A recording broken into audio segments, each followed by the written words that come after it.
खिल्लारी बैल प्रत्येक कामाची गॅरंटी राहणार. मार्क्या माश्याचे मालक राहतील. तर एक एक घेतला, सिंगल सिंगल घेतला तर 55 त्यांनी किंमत सांगितली. बघू शकता एकदम मोठी दावण आहे. लाल कलरची पण 55,000 किंमत आहे. जोड्या घेतल्या तर 1,30,000 पण जातील. तुम्ही कॉन्टॅक्ट करून व्यवहार करून मस्तपैकी त्यांचा व्यवहार करू शकता. तर असं मोठी दावण बघू शकता. माकाचा नंबर डिस्क्रिप्शन बॉक्समध्ये 100% भेटत. तर ह्या पाटलाची ही दावण आहे मस्तपैकी बघू शकता. तर त्यांची अपेक्षा 55,000ची आहे. तर कॉन्टॅक्ट करा. तर ही 1,30,000ची जोडी आहे. प्रत्येक कामाची गॅरंटी राहणारी शेती कामाची मस्तपैकी बघू शकता.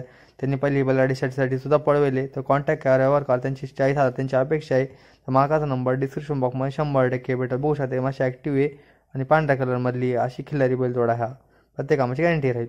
तर हा सिंगल आहे. प्रत्येक कामाची गॅरंटी आणि याला बैलगाडीसाठी सुद्धा पळवेल त्यांनी. तर त्यांची अपेक्षा 17,000 रुपये. तर मागाशी कॉन्टॅक्ट करून व्यवहार करून तुम्ही करू शकतात. आणि 17 त्यांच्या अपेक्षा एक व्यवहारला बसल्या कमी असं पण करतील. तर बैलगाडीसाठी त्यांनी पळवले. तर तयार करायची काही गरज नाही तुम्हाला जास्त. तर हा एक आव्हान आहे मस्त एक पाटलाची. तर तुम्ही बघू शकता यांची अपेक्षा 1-1 लाखाची अपेक्षा त्यांची प्रत्येक जोडीची प्रत्येक कामाची. 2-2 जाती मस्तपैकी आणि कॉन्टॅक्ट केल्यावर कमी असं पण करतील. समोर व्यवहारला गेला कमी असं पण करता येत्या.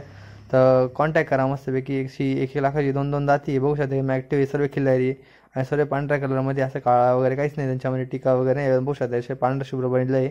तर शेती कामाला एकदम भारी आहे आणि बैलगाडी शेती तुम्ही ह्याला पळवू शकत नाही.